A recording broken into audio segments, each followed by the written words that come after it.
Hola, buenas noches. Bueno, bienvenidos todos y estamos en la charla mensual de la Asociación Ornitológica. El día de hoy tenemos la charla titulada ¿Cómo publicar en la revista Celedonia? Y el doctor Gerardo Ábalos, que es el editor de la revista y además catedrático de la Escuela de Biología de la Universidad de Costa Rica, es quien nos va a ofrecer la charla. Esperamos que aquellas personas que tienen algún interés en publicar sobre ornitología en el país, pues puedan observar la charla y también al final estaremos atentos a sus preguntas. Entonces les dejo con el doctor Gerardo. Muchas gracias y buenas noches. Bueno, Rosmarie, muchas gracias y buenas noches a todos y todas. En realidad, pues muchas gracias por la oportunidad de presentar información sobre la revista Celedonia, que es la revista de la Asociación Ornitológica de Costa Rica. Un poquito de historia. La revista es parte de la Asociación Ornitológica y tiene una larga historia, lo cual hay que resaltar. eh, yo creo que es importante hacerlo porque muchas revistas que fueron contemporáneas de Celedonia pues han desaparecido y esto no quiere decir que qué bueno, tenemos menos competidores o cosas de ese tipo, sino al contrario, son malas noticias. Eso demuestra que publicar y divulgar la ciencia en nuestro país ha sido históricamente pues un poquito difícil. Y necesitamos espacios para divulgar la historia natural de un país tan diverso como lo que es Costa Rica y también la región mesoamericana a la cual pertenecemos. Entonces, la revista comenzó en julio de 1997 y se ha publicado de manera continua hasta la fecha. Son 26 años de publicación continua, lo cual no es fácil de igualar y eso pues es digamos, es un récord importante de destacar. En sus inicios, la revista estuvo enfocada en Costa Rica y de hecho todavía lo está, pero se han abierto espacios para que hayan publicaciones de otros países del neotrópico, específicamente de la región mesoamericana. Estamos hablando de lo que es del sur de México hasta las tierras bajas del río Atrato, la frontera entre Panamá y Colombia. Pero en realidad la revista, como vamos a mencionar más adelante, ha publicado también artículos de los trópicos de Sudamérica. Eh, los editores que han pasado por la revista, bueno, primero Roy May, que tuvo 16 años de servicio, y luego Alejandra Martínez con 4 años, y su servidor, que hasta el momento tiene 4 años y medio de servicio y el tiempo pasa bastante rápido. Entonces, ¿cuál es la misión de Celedonia? La misión de Celedonia es congruente con la misión de la Asociación Ornitológica de Costa Rica. En este caso es difundir información sobre la avifauna del país y de la región, y en el caso particular de Celedonia, publicar contribuciones que sean inéditas, originales, de una alta calidad científica, que abarque un espectro amplio de lo que es la historia natural de la región. Eso incluye aspectos de ecología básica, aspectos biogeográficos, aspectos de manejo, de conservación, que tengan que ver con especies, comunidades y hábitats de las aves regionales. Nuestra visión es convertirnos en una plataforma que sea amigable y que sea de fácil acceso y ampliamente reconocida y que nos permita no solamente generar, sino también compartir información, que esto es algo importante porque Celedonia viene a llenar espacios que otras revistas no proporcionan para compartir información que al final es clave para contribuir con la conservación y manejo de la avifauna. Y la revista está abierta a personas de un amplio espectro de entrenamiento técnico, desde, por ejemplo, personas que tienen un título académico hasta entusiastas de las aves. Entonces, esto hace pues, que el trabajo editorial sea en cierta medida un poquito complicado en el sentido de que nosotros proveemos mucho acompañamiento a los autores, especialmente aquellos que están haciendo sus primeras armas en la publicación científica.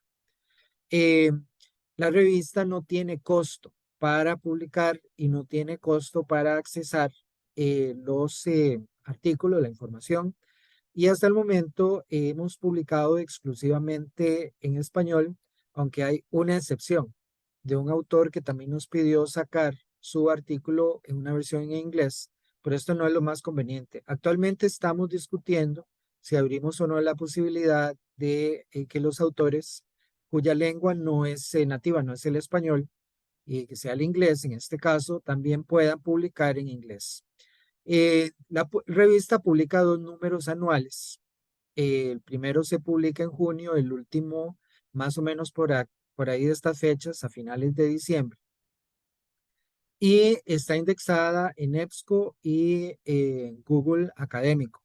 También está incorporada en la Biblioteca Digital del Caribe de la Universidad de la Florida. Y los artículos son, como les menciono, de acceso abierto. Y los autores pueden mantener sus derechos de propiedad intelectual. Ahora, ¿cuál es el público meta de Celedonia? El público meta es muy amplio. Tenemos una audiencia muy diversa que incluye desde profesionales en el campo de la ornitología hasta observadores de aves, entusiastas de las aves, eh, personas que en general pues tienen afición a las aves. Y muchos de nuestros autores están haciendo sus primeras armas, como les menciono, en el proceso de publicación científica. Esto quisiera enfatizarlo porque generalmente las revistas, digamos, convencionales, cuando ustedes envían una contribución, los editores pues las examinan y deciden, bueno, cumple con los objetivos, la personalidad, se ajusta a la personalidad de la revista y sobre todo se fijan en el formato. Si no cumplen con el formato de la revista, la rechazan a portas, o sea, ni siquiera pasa lo que es el proceso editorial. Nosotros permitimos que haya un poquito más de orientación y acompañamiento y de hecho en algunos casos pues eh, revisamos los artículos antes de que entren al proceso editorial formal, porque podemos hacer pues sugerencias a los autores de que lo mejoren, que lo cambien o que lo presenten en un tipo de formato que sea más apropiado para el tipo de información que están presentando. Entonces, les damos acompañamiento y retroalimentación durante el proceso. También la Asociación Ornitológica tiene la beca Alexander Scotch, que apoya a investigadores de Costa Rica y de la región en la investigación ornitológica. Y como parte de los requisitos de esta beca, cuando la obtienen, los autores están invitados para publicar un artículo en la revista Celedonia. Como les mencionaba, el área geográfica de interés son los trópicos americanos, principalmente Costa Rica y la región centroamericana y las regiones tropicales de México. Hasta el momento, exclusivamente hemos publicado en español, como les mencionaba anteriormente, pero ahorita tenemos la discusión de abrir la posibilidad de hacer la publicación en inglés opcional. Y la idea detrás de esto es hacer la revista más accesible a audiencias y también autores cuya lengua nativa no es el español.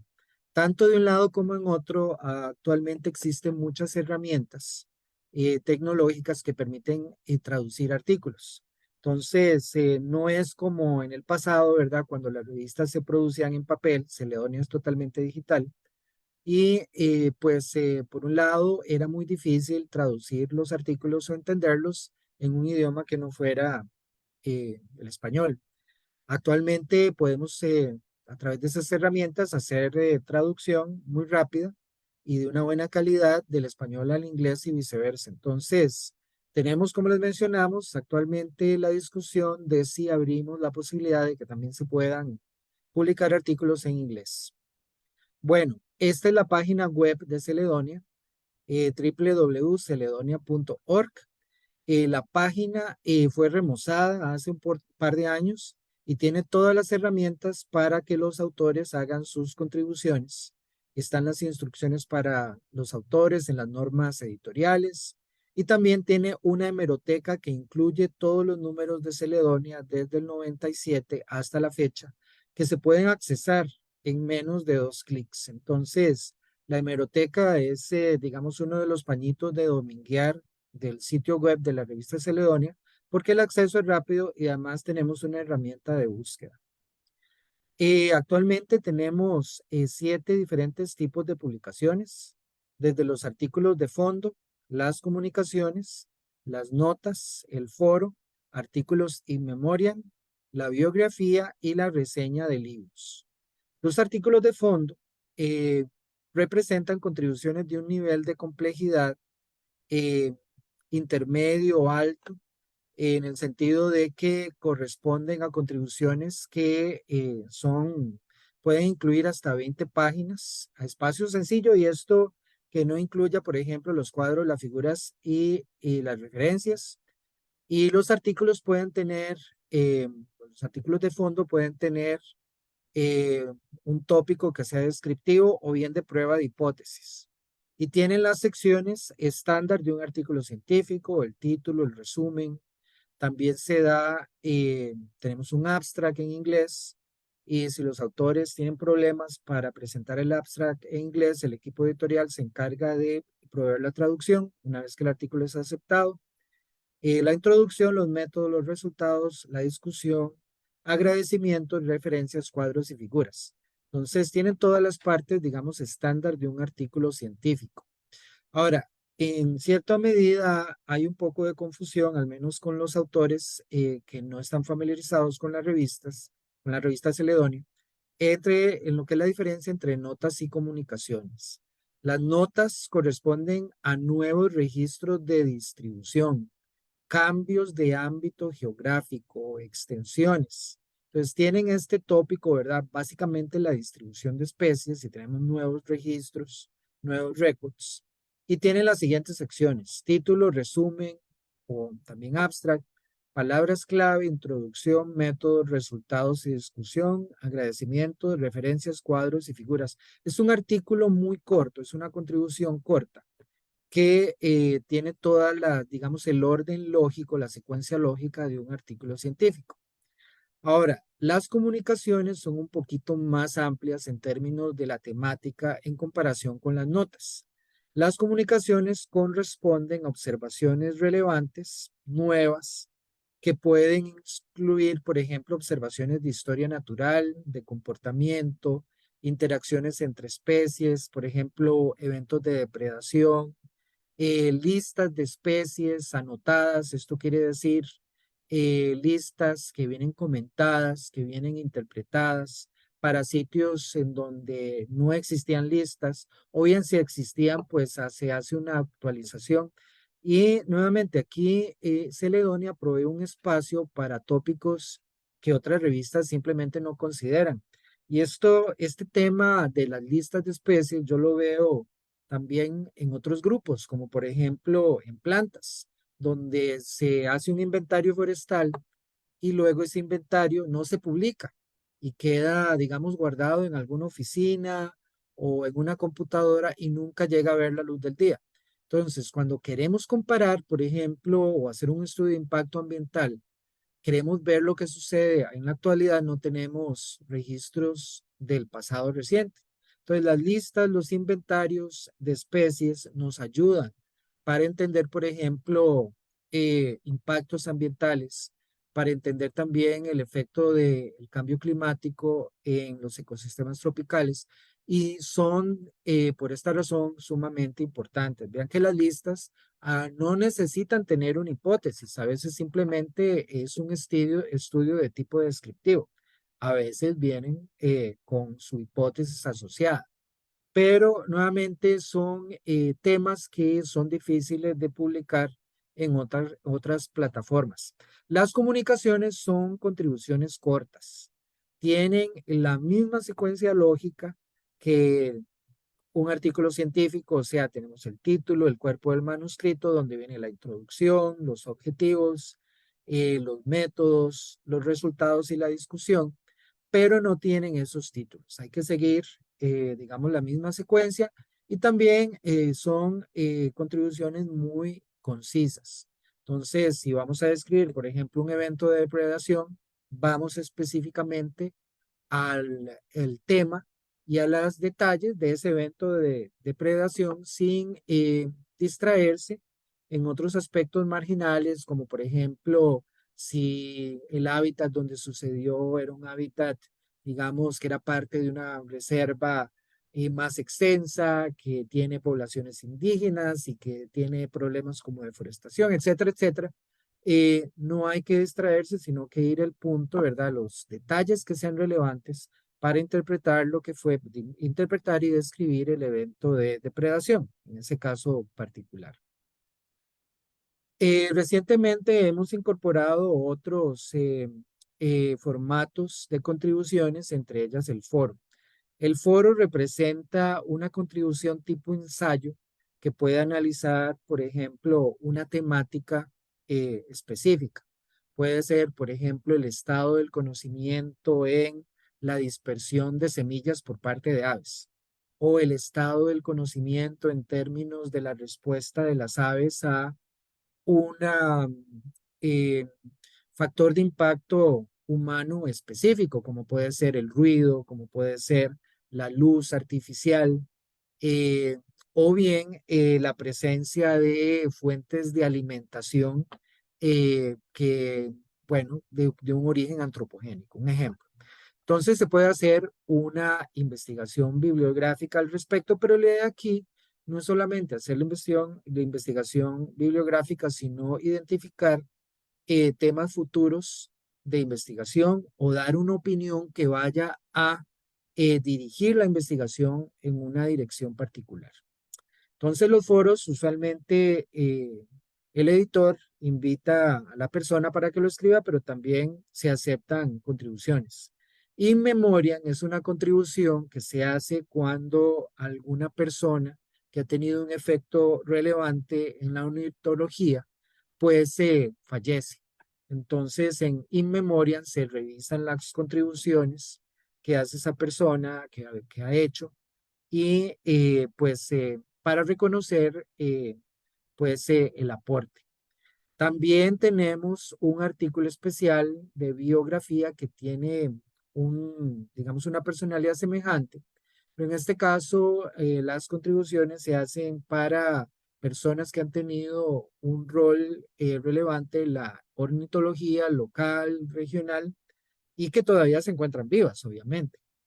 Finalmente tenemos las reseñas de libros y este tipo de pues contribuciones. Generalmente invitamos a los autores, a una persona en particular, para que nos revise un libro que recientemente haya sido publicado y que esté causando, digamos, ruido en el ambiente ornitológico local y regional. La evaluación de los manuscritos funciona de la siguiente manera.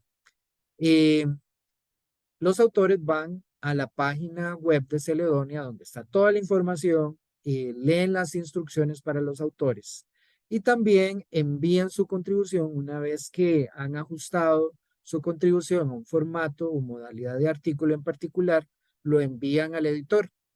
El editor determina si el manuscrito es del interés de la audiencia, si cabe dentro de lo que es la personalidad de Celedonia. Eh, y además de revisa que cumpla con los requisitos de formato, ¿verdad? Para las diferentes contribuciones y que se ajuste al marco ético de la revista, que está reflejado en lo que es la carta de originalidad. Esta carta es muy importante y el machote o template está en la página web de la revista donde ustedes los pueden bajar y seguirlo y ajustarlo al caso particular de su contribución. Pero ahí lo que necesitamos constatar es que todos los autores que están nombrados en el artículo estén de acuerdo en salir de coautores y también que el artículo en el proceso de colecta de datos haya cumplido con todas las obligaciones legales para la adquisición de datos. Por ejemplo, si tomó datos de una oficina gubernamental que tuviera el permiso para hacerlo, que también si implicó la colaboración de otros investigadores, de otras personas, que esas personas estuvieran de acuerdo con haber incluido la información que era de su propiedad. Y también en el caso de que pues hayan realizado encuestas o que hayan tomado datos, por ejemplo, de tipo personal, que las personas entrevistadas hayan estado de acuerdo en participar en la investigación. Entonces, la carta de originalidad no es un detalle trivial, no es un detalle burocrático más, sino que le da esta garantía a la revista de que los datos se hayan colectado de una manera legal y éticamente compatible con todas las normas de la ciencia. Bueno, si cumple con todos estos requisitos, el manuscrito entra al proceso de revisión, donde se aplica el sistema doble ciego. Lo que quiere decir este sistema es que cuando esto se envía a los revisores, el revisor no conoce el nombre de los autores y los autores no conocen el nombre del revisor. Para esto el manuscrito es editado, ¿verdad? Y se borran los nombres, se borran las afiliaciones, se borra cualquier tipo, digamos, de pista en el manuscrito que pues vaya a conducir a la identidad de los autores o de las personas que hayan contribuido con el manuscrito. Bueno, cuando los revisores dan su veredicto, pues el editor toma una decisión, ya sea de aceptarlo o de rechazarlo.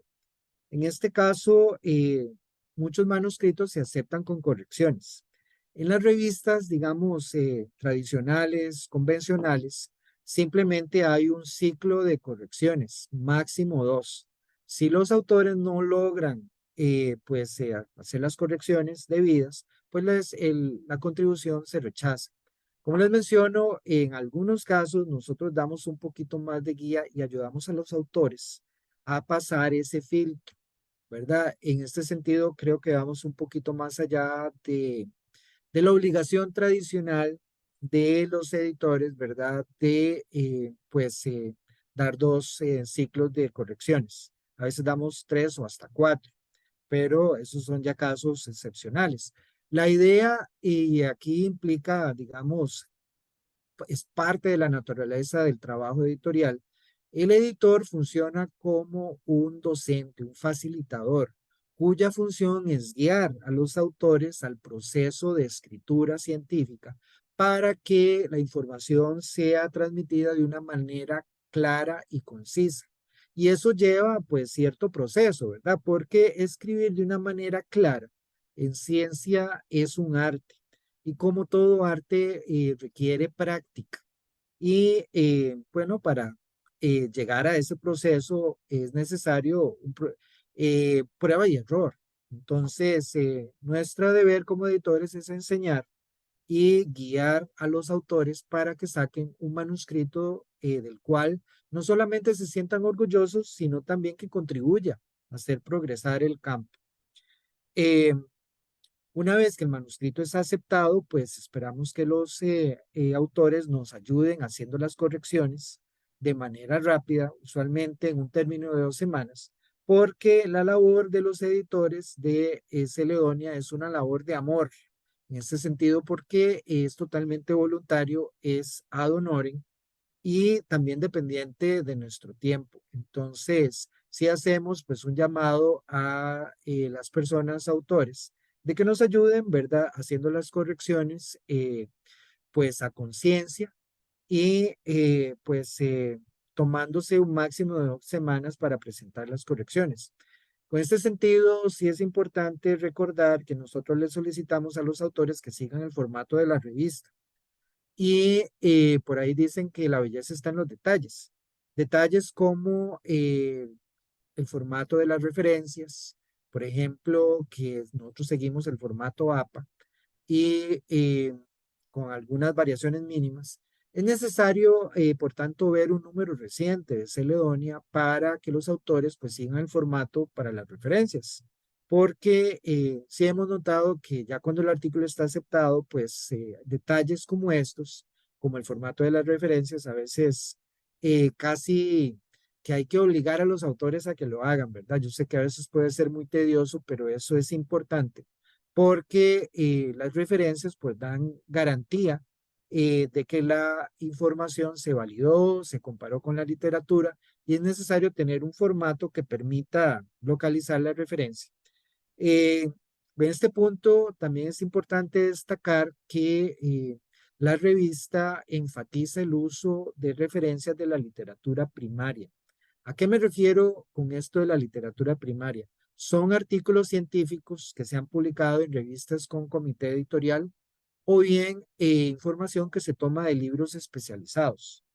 Eh, en el caso muy excepcional de utilizar literatura gris, y literatura gris son reportes sin publicación, no han sido publicados, o informes, por ejemplo, de oficinas gubernamentales que no están disponibles, ¿verdad? Tan fácilmente en línea o como parte de una revista o como parte de un libro. Estas referencias se aceptan sí, solo si no hay otras referencias, ¿verdad? Si hay de hecho literatura que ya ha sido publicada, pues sugerimos a los autores reemplazar la literatura gris con literatura primaria, ¿verdad? Que es de fácil, pues es mucho más fácil encontrarla y también ha sido validada por un comité editorial, ¿verdad? No es simplemente un reporte que presenta un grupo de especialistas y que queda en una oficina del gobierno, sino que tiene un poquito más de validación en el proceso de publicación científica. También recordar que las decisiones del editor son inapelables. En esto, pues al menos en mi caso, no he tenido pues malas experiencias, porque en el caso de que hemos rechazado artículos, pues hemos dado la justificación debida y en esos casos, pues era necesario hacerlo, ¿verdad? Entonces no hemos tenido autores que pues hayan reclamado, que se hayan quejado de que el proceso haya sido injusto. Al contrario, como yo les menciono, nosotros damos mucho acompañamiento a los autores. Ahora, la temática de las publicaciones es muy amplia, como yo les mencionaba, y esto lo estoy recalcando nuevamente. Nosotros damos espacio para temáticas en donde otras revistas simplemente no las consideran no relevantes, sino tal vez no parte de la personalidad de sus revistas.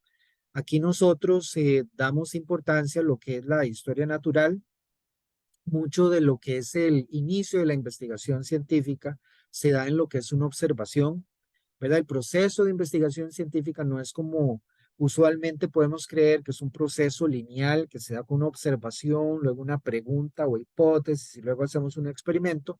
A veces es un proceso que no sigue esa trayectoria lineal, eh, pero que necesariamente comienza con lo que es la curiosidad científica y con lo que es una observación.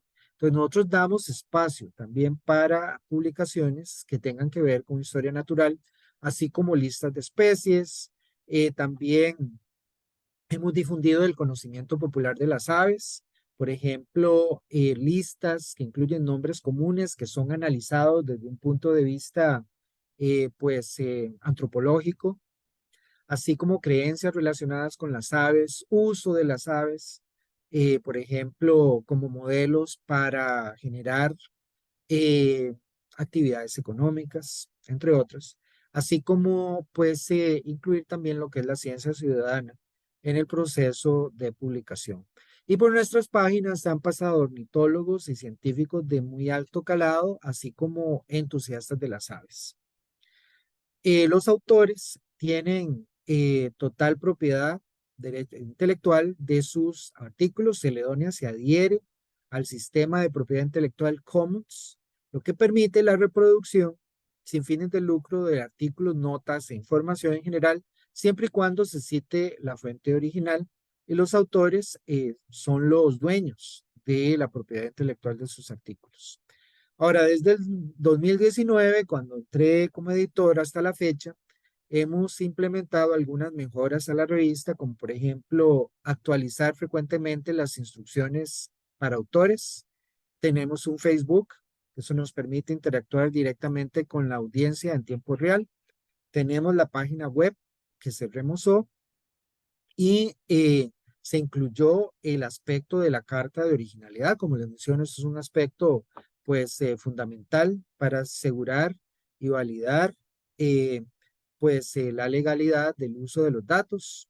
Se tiene un email exclusivo para el editor, que es la revista celedonia@gmail.com. Y cada número de Celedonia, recientemente, esto es algo que comenzamos a hacer el año pasado, tiene una portada fotográfica con una reseña en la contraportada de la historia natural de la especie que sale en la portada. Muchas de estas portadas pues son aportadas por fotógrafos profesionales que nos han donado la fotografía Eh, También de los autores, en algunos casos de los artículos que contiene un número en particular. Y la idea nuevamente es que en la portada ilustre por lo menos uno de los artículos o contribuciones que salen en un número específico. Si nosotros analizamos las publicaciones que hemos tenido, pero en este caso del 2014 a la fecha, que son 8 años y medio, hay 169 contribuciones y tenemos esa relación de 3 a 1, de 75%, 74% de los artículos, los autores son hombres y un 25%, 26% en este caso, son mujeres. Obviamente hay artículos donde tenemos autores, hombres y mujeres, pero si sacamos el total, pues tenemos esa proporción de 3 a 1. Ahora, tenemos contribuciones de 10 países y dos publicaciones en este periodo del 2014 a la fecha han abarcado todo el continente americano, pero la mayoría de las contribuciones vienen de Costa Rica, seguidas por México y El Salvador. Pero como les menciono, la autoría en términos de países es bastante diversa. Hasta 10 países hemos registrado en estos 8 años y medio. Ahora, como les menciono, Celedonia es una plataforma gratis para los autores, para la audiencia, para compartir y contribuir en la creación de conocimientos sobre las aves mesoamericanas, una de las regiones más diversas del mundo, que actualmente enfrenta muchos desafíos, entre ellos la pérdida de hábitat, el uso de especies exóticas, especies invasoras, la expansión urbana, eh, políticas de manejo y conservación inadecuadas y también, pues, ciertos inestabilidad política que no contribuye con lo que es la creación de conocimiento científico, porque la ciencia, hay que verlo desde este punto de vista, requiere libertad para poder crear y generar conocimiento de una manera libre. Entonces, la región mesoamericana tiene estos desafíos y Celedonia provee una plataforma para generar conocimiento. Entonces, mi petición en esta oportunidad es utilizarla, es aprovecharla y apreciarla también. Es que a veces nosotros, como investigadores, apuntamos a revistas extranjeras con un factor de impacto alto que publiquen en otros idiomas y que en muchos casos ni siquiera las instituciones locales tienen los fondos para adquirir los artículos que se han generado en estos países. Entonces, se pierde la ciencia, ¿verdad? En nuestros países y no utilizamos lo que tenemos disponible, en este caso, revistas como Celedonia, que son plataformas donde se comparte de manera abierta el conocimiento. Y con esto, pues, espero estimular la generación de más contribuciones y pues alentarlos para que envíen sus observaciones, sus estudios, sus datos como contribuciones a la revista Cenedonia. Y con esto pues termino mi participación. No sé si hay preguntas. Muchas gracias, don Gerardo. Bueno, tengo una pregunta y un par de comentarios, pero la pregunta la hace Susan Gross y ella pregunta si la revista Caledonia es la única revista sobre aves en Centroamérica. Bueno, yo creo que hay que hablar un poquito de la región neotropical, ¿verdad? No únicamente en Centroamérica, pero no es la única porque tenemos otras revistas. Puedo mencionar un par. La revista de Biología Tropical, ¿verdad? Que es una revista también de una muy larga trayectoria, que también acoge publicaciones sobre ornitología. Eh, También tenemos la revista Huitzil, la revista de rapaces neotropicales. Tenemos los cuadernos de investigación de la UNED, para mencionar unos cuantos ejemplos, ¿verdad? Pero revistas exclusivamente ornitológicas sí tendríamos que referirnos no a la región centroamericana, pero a la región neotropical, y sí hay varias, ¿verdad? Entonces, sí tenemos varias opciones. Gracias, don Gerardo. Luego, bueno, don Juan Carlos dice que buenas noches. Ethel Sancho dice, me gustaría recibir la revista. ¿Existe alguna forma de enviar la revista o las personas tienen que buscarla en el sitio web? Sí, yo creo que lo más fácil es buscarla en el sitio web, pero es una excelente idea. Eso es algo que hemos pensado hacer, tener como una lista de correo electrónico de distribución. La Asociación Ornitológica de Costa Rica tiene varios miles de miembros y sería una plataforma ideal. Yo creo que nosotros cuando los números son publicados, mandamos un mensaje y los también socializamos en las redes sociales, pero así como que te llegue un correo electrónico avisándote y no tenemos ese sistema, no estaría mal, ¿verdad? Todos los números que se han publicado hasta la fecha están disponibles de una manera muy rápida en la página web. Como les menciono, en 2 clics ustedes ya localizan la tabla de contenido de un número en particular y los artículos están, digamos, son de acceso libre. Pero sí, eso es algo que estoy tomando aquí entre mis notas.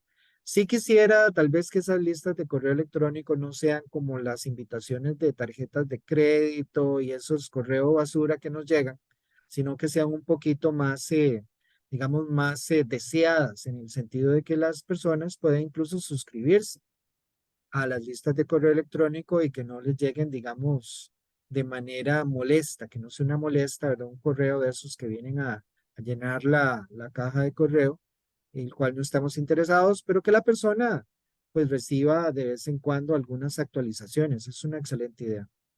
Gracias. De hecho, también para mencionar, en la lista de correos que tenemos de Constant Contact, pues se pueden enviar, como usted menciona, es cuestión nada más tal vez de incluir. Entonces, si las personas, pues, por ejemplo, en este caso, un segundito, Ethel Sancho nos envía el correo electrónico, podríamos incluirla a la red de correos de la asociación y pues cuando salga la revista podría recibirla, pero en forma digital, ¿verdad? Claro, Completamente. claro. Sí. Muy bien. Ruth, no, perdón. Luego don Roy May hace un comentario que dice, Celedonia ocupa un espacio importante y único en la ornitología mesoamericana. Gracias a Gerardo por administrar ese espacio y a la OCR por mantener el sitio web. Giovanni Delgado pregunta, ¿cuál será la razón? ¿Cuál cree usted sea la razón por la cual los estudiantes ticos o profesionales no utilizan Celedonia? Bueno, yo soy profesor universitario y sé que los estudiantes pasan muy ocupados, ¿verdad? Entonces, también hay un cambio generacional que yo creo, bueno, hay que hacer esa observación que hemos perdido un poco el gusto por la investigación de campo, por estar en el campo, ¿verdad? Hacer esas observaciones que a veces suceden de forma aleatoria, ¿verdad? Y nuevamente, hemos perdido también la curiosidad científica. Yo lo veo tal vez como un asunto generacional, ¿verdad? Y también esa idea de que todos nos lo han cocinado como que el proceso científico es muy lineal, que vamos de A a B, C y que todo sigue un proceso lógico. Cuanto el proceso de descubrimiento científico a veces, pues, es multiramificado, ¿verdad? Y también muchos de los descubrimientos y esas ideas que uno dice, Eureka, se deben a conversaciones aleatorias que tenemos con nuestros colegas. También muchas de esas conversaciones se dan cuando estamos en el campo. Entonces yo creo que hemos perdido parte de esa, pues, oportunidades de hacer giras. Ahora las giras de campo son muy caras, ¿verdad? Y los estudiantes, pues, no tienen tantos recursos y los hemos llenado de tareas. Eso es algo que, al menos en la Universidad de Costa Rica, es tema de discusión porque a veces pasan muy ocupados y ir a una gira de campo un fin de semana les quita tiempo para estudiar para un examen o hacer una tarea y cosas de ese tipo. Eh, por un lado, ¿verdad? Yo creo que también es un problema de difusión.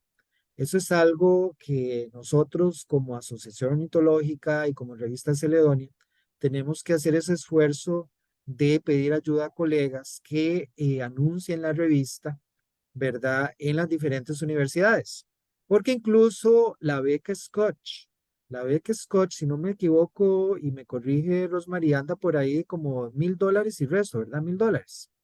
Son $1.000 y se da dos veces al año, o sea, en total son $2.000, pero se dan a personas diferentes. Bueno, yo me hubiera deseado una beca Scotch cuando yo era estudiante, ¿verdad? Ahora hay un poco más de oportunidades y nos cuesta a veces conseguir candidatos y aplicaciones para la beca Scotch. Entonces, por un lado, yo creo que tenemos un problema de que estamos dejando la investigación de campo y pues ese contacto con la naturaleza lo estamos perdiendo. Y por otro lado, pues es un problema de información. Entonces nos toca pues ser un poquito más agresivos o tal vez no agresivos, sino también inventivos u oportunistas positivamente en el sentido de usar nuestros contactos y redes sociales para dar a conocer estas oportunidades, porque en muchos casos, sobre todo los estudiantes que están comenzando, no conocen la revista Celedonia ni la Asociación Ornitológica, así como que no conocen instituciones como la OET, por ejemplo, las becas que estas organizaciones dan. Entonces, es un problema en muchos casos de información, pero yo lo veo también, como les mencionaba, desde un punto de vista de interés generacional y también el hecho de que nuestras ciudades se han expandido mucho y estamos perdiendo esos espacios verdes, que también pueden ser una oportunidad de investigación, lo que es la ecología urbana, ¿verdad? Pero sí, estamos perdiendo y conste que Costa Rica ganó mucha superficie de bosque en los últimos años, pero lo que son las ciudades, estamos replicando los errores de ciudades como San José, nos estamos ahogando en una mancha urbana y no hay parques, ¿verdad? No hay, la gente se pasa encerrada en sus casas. Entonces, creo que es una combinación de factores. Es una excelente pregunta. Yo creo que si tuviéramos la respuesta hace tiempos pues no habría problemas, ¿verdad? Para conseguir muchos candidatos para la beca Scotch y también seguramente tendríamos muchísimos más miembros en la Asociación Ornitológica. Ujú. Don Gerardo, también hablando sobre la pregunta que hace Giovanni de por qué la gente no escribe, también tiene que ver un poquito con qué es nuevo conocimiento y qué no lo es, ¿verdad? En ese sentido, hay tantas fotografías, tanta información que se comparte, por ejemplo, en el grupo de Facebook de la Asociación Ornitológica, que tal vez las personas que tal vez no tienen tanto conocimiento, no sabrían distinguir cuál puede ser, por ejemplo, algo que es novedoso y que no lo es. ¿Qué podríamos recomendar para que esas personas puedan distinguir cuando un tema tal vez es digno de un artículo, de una nota? Sí, eso es una excelente pregunta. ¿En qué momento tenemos una observación que deja de ser, digamos, algo trivial y común y se convierte en algo relevante que puede contribuir un campo? No sé si podemos usar ejemplos concretos, pero voy a aventurarme y recientemente salió en el grupo de Facebook un colibrí que se estaba alimentando como a las 10 de la noche, utilizando los insectos de una fuente de luz artificial. Entonces, eso es algo que puede salir como incluso como una comunicación breve, ¿verdad? Entonces, ¿por qué? Porque eso muestra el efecto que tiene la luz artificial sobre la fauna, ¿verdad? Algunos se benefician, pero eso puede ser un arma de doble filo y puede generar más investigación, ¿verdad? Entonces, todas estas observaciones que pueden ser, digamos, casuales, que no pasan más allá del Facebook. Esto tiene un problema porque el Facebook se actualiza y se vuelve viejo y ya la información se pierde, ¿verdad? Entonces perdimos esa pieza de información que pudo haber generado incluso una investigación más compleja. Entonces, en algunos casos yo tengo preguntas, hacen preguntas a los editores o al editor de Celedonia e incluso mandan una idea y yo puedo con mucho gusto dar mi opinión si es de o no de interés para la revista o si un determinado tópico puede ser de relevancia para el campo de la ornitología. Yo creo que la gente tiene que preguntar un poquito más, pero también nos toca a nosotros apoyar ¿verdad? Aquellos que tengan un poquito más de experiencia y sugerir, bueno, ¿por qué no intenta publicar esto? Esto es relevante, es importante, publíquelo. También es necesario crear la costumbre y la necesidad de comunicar, ¿verdad? Entonces, yo sé que escribir puede ser considerado como algo aburrido, pero en realidad es un proceso de descubrimiento y también de aprendizaje, y por tanto, es emocionante. Claro que sí. Tal vez algunas personas en esta parte de escribir consideren que escribir es difícil, y me imagino yo también que en ocasiones se desmotivan cuando reciben algunas críticas, ¿verdad? ¿Qué podríamos decirles a esas personas que tal vez tienen algo importante que compartir, pero de pronto sienten que es algo demasiado difícil? Sí, que no se desanimen, ¿verdad? La publicación científica nos obliga a pasar un filtro de calidad. En el proceso aprendemos, ¿verdad? Entonces, ¿qué sucede? Yo salgo con un mayor conocimiento luego de haber escrito un artículo científico. He aprendido, ¿verdad? No es algo fácil.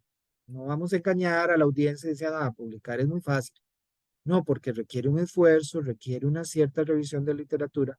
Algunas contribuciones son sencillas, como por ejemplo las notas y las comunicaciones, pero sí requiere un cierto, digamos, práctica y disciplina para seguir una secuencia lógica. Sí hemos notado que algunos autores que no tienen mucha experiencia en la publicación envían un manuscrito, se les hacen las correcciones y desaparecen del mapa. Y posiblemente las correcciones no eran tan difíciles de hacer, pero sí se requiere esa persistencia de que usted vaya a terminar la carrera y culminar el proceso, ¿verdad? Porque la revista sí tiene que mantener una calidad científica mínima. Y en este sentido no podemos, sí ayudamos a los autores, pero hay un límite, ¿verdad? Entonces, nuestro límite es que luego de un proceso, y conste que tengo ejemplos de algunos artículos que han pasado 5 ciclos de revisiones, pero que la han culminado. ¿Y qué sucede? Yo creo, y no lo veo porque uno lo que intercambia son correos electrónicos, pero yo sé que el autor está satisfecho y está contento de que finalmente culminó su proceso y que tiene un artículo no solamente para ponerlo en su currículum, es decir, una publicación más, y sino que es una contribución que verdaderamente hace avanzar el campo, que tiene relevancia. Entonces yo creo que esa es nuestra misión. Muy bien. Don Juan Carlos Calvo dice, muchas gracias por tan excelente trabajo y charla. Millones de gracias, dice Ethel Sancho. Muy buena la exposición de don Gerardo. Y Paz Irola tiene un comentario. Dice, creo que la tendencia de los observadores de aves descansa más sobre el interés de aumentar los números de sus listas que sobre la curiosidad y el interés de la historia natural de las aves. Es un comentario, pero no sé si usted quiere comentar sobre el comentario. Sí, sí, sí, claro. Es decir, eso lo vemos todos los días porque, sobre todo en los pajareros y los aficionados a las aves, que, y la conducta y la prueba de eso es como muy evidente. Hay personas que lo que quieren es una foto, toman la foto y ya se van. Tomaron la foto, ya perdieron todo el interés. Check, ya tengo esta especie, pero hasta ahí llega su aprendizaje. Entonces, lo interesante es aprender sobre las especies que observamos en un día en particular. Algo que nosotros hacíamos en el curso de ornitología de la UCR eran notas de campo. Nosotros íbamos, observábamos a las aves, pero luego llegamos a la guía de Gary Stiles, que para mí sigue siendo la mejor guía en términos de calidad de información, y creo que con toda honestidad ninguna guía reciente la ha sobrepasado y todavía es una fuente de consulta, ¿verdad? Es uno de los libros que sin duda ha sido más, digamos, ha influenciado más la ornitología y la ciencia en la región, no solamente en Costa Rica, ¿verdad? Por el momento en que salió, ¿verdad? Cuando casi había muy poquito y la información estaba dispersa. En fin, se regresaba a revisar la información de la guía de Gary y uno veía los huecos, o el nido no se ha descrito, o esta información es un poquito confusa porque la especie es poco conocida. Entonces se comenzaban a hacer, digamos, conexiones. O sea, es el proceso de descubrimiento y aprendizaje, ¿verdad? Que es muy diferente a cuando usted va, eso yo lo veo como cuando usted está revisando no sé, una red social y comienza a mover el celular y a pasar así con el dedito las diferentes imágenes, usted realmente no está leyendo, se está perdiendo el tiempo, honestamente. Perdonando la expresión, es mi opinión muy sesgada, versus lo que es simplemente, ok, tomó la foto, pero luego llega a repasar y aprender sobre las aves y las discute y las... Es decir, es un proceso, digamos, de retroalimentación que debe continuar y que es muy enriquecedor. Yo creo que la gente que le gusta las aves, ¿verdad? Siente como que tiene comezón así en el cerebro, ¿verdad? Eso digo yo, y como que nos da el deseo de conocer más y hay un cierto placer escondido, ¿verdad? Que es el placer de aprender y de interpretar la realidad, que al final eso es la ciencia. Sí, muchas gracias por lo que usted indica, don Gerardo. Y de hecho, tal vez podría aportar que en los últimos años han salido o se han publicado algunas obras que podrían ayudar a las personas que tal vez quieren trascender un poquito, aparte de todos los escritos del doctor Alexander Scott sobre historia natural, también está en la biblioteca de Alexander Scott con muchas de sus obras disponibles, muchas en inglés, lastimosamente para quienes tal vez no hablen inglés, pero que también están en español, otras de ellas. Y una obra que también está reciente es la de María Maglianesi, que hace como una revisión de lo que es el estado de la ecología y de la bifauna neotropical, ¿verdad? Creo que somos muy afortunados. Bueno, obviamente estamos sesgados por nuestra época, ¿verdad? Pero ahorita tenemos más información y la información está más a la mano, está en su celular. Está en libros, ¿verdad? Que recientemente han sido publicados, como el de María Alejandra Maglaniense, y también el de Leandro Arias, Aves Endémicas de Costa Rica, que es un libro que da gusto verlo, ¿verdad? Porque es un libro para tener en las manos, ¿verdad? No es una guía para llevar al campo, pero es un libro para eh, disfrutar las fotografías y además la información, ¿verdad? Entonces sí hay varias guías que se han publicado recientemente, varios libros que están contribuyendo al conocimiento de las aves. Entonces, en este momento tenemos una enorme cantidad de información y tal vez aquí el desafío es eh, discriminar qué información es relevante, qué información no lo es, pero que eso no nos detenga de ampliar el conocimiento, de crear más conocimiento y de disfrutar aprender sobre las aves. Sí, muy bien. Entonces, pues les invitamos a entrar al sitio. Vamos a colocar entre los comentarios el sitio de la página de la Celedonia para que puedan visitar la hemeroteca y leer los artículos. También les invitamos a intentar publicar aquellos proyectos que tengan de investigación y demás, así como sus notas de observación y otras. Y en general, pues, aprovechar todos los recursos que se brindan, ¿verdad? También ahí dejaremos el correo de don Gerardo para que puedan consultar alguna otra duda que tengan para publicación. Y yo no sé, don Gerardo, si tiene algún mensaje final. Ah, tal vez una preguntita que quería hacerle, disculpe. No sé si dentro de las tendencias de investigación sobre las aves hay algunas que usted considera que son como novedosas sobre las cuales se podría publicar o es muy abierto. ¿Qué le parece a usted? Bueno, obviamente aquí voy a meter la cuchara con mis gustos personales, ¿verdad? Ujú. Pero yo creo que algo que nos está ocurriendo es que las aves son indicadoras de la calidad de hábitat y las personas que viven en las ciudades a veces como que no lo notan porque ya muchos de los impactos que tienen años de estar ocurriendo, pues ya son partes de la vida diaria y los vemos como algo normal. Pero, por ejemplo, lo que es el impacto de la luz artificial sobre la conducta de las aves, esto me llamó mucho la atención una vez que pasé unas noches en el área metropolitana en San José, en la época reproductiva de los yigüeros, y estas pobres aves estaban perdidas a las 3 de la mañana, estaban cantando, ¿verdad? Y haciendo despliegues, y 3 de la mañana, ¿cuál es el impacto, ¿verdad? De la luz artificial sobre las aves? Y a veces esto implica, ¿verdad? eliminar ciertas luces que son innecesarias, como parqueos, que de negocios que ya cerraron, digamos, las horas hábiles de negocios y mantienen luces sumamente fuertes encendidas que incluso afectan el sueño de las personas. Entonces, en cierta medida nos preocupamos por los jigüiros, pero a lo mejor el hecho de no tener un sueño verdaderamente reparador y tener estas molestias que muchas autoridades simplemente no les dan la importancia necesaria, pues es algo que a mí me llama la atención, que debería haber un poco más de investigación. También el hecho de cómo hemos cambiado los ecosistemas cercanos a las ciudades y los hemos hecho tan amigables para las personas, pero a su vez tan hostiles para las aves. Hemos beneficiado a algunas especies y otras han desaparecido. ¿Cómo cambia, verdad, la composición de especies de acuerdo con esos espacios verdes urbanos que cada día se van haciendo más, escasos?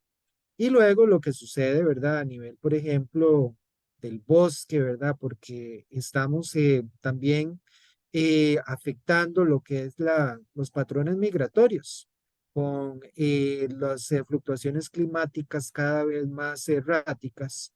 Es necesario mantener esos inventarios, es necesario mantener esa lista de especies para ver cuál es exactamente, digamos, la respuesta de las aves. Finalmente, terminar con algo que ha sido, detectado y que es un impacto muy fuerte y es la disminución de los insectos tropicales y todas las consecuencias que eso tiene en las cadenas tróficas. Porque actualmente yo noto que antes veíamos bandadas, por ejemplo, de viuditas, bandadas. Ahora vemos un tres, vemos dos, como que la abundancia de aves también ha disminuido, posiblemente porque no solamente por la disminución de fuentes de alimento, en muchos casos insectos que son fuente de alimento para muchas aves, y esto entra en cadenas tróficas, ¿verdad? Entonces, los tópicos de investigación son infinitos, ¿verdad? Entonces, hay mucha tela que cortar y espero que Celedonia tenga muchos años o décadas adelante. Muchísimas gracias, don Gerardo. Bueno, entonces esperemos que esta charla les haya servido para motivarles tanto a leer como a escribir para Celedonia y con esto completaríamos la charla. Pues muchísimas gracias, don Gerardo, por todo su trabajo y esperamos entonces sus contribuciones en Celedonia. Ujú. No, muchas gracias, Rosmarie, por la oportunidad y gracias a todos y todas por la atención. Gracias, buenas noches. Hasta luego.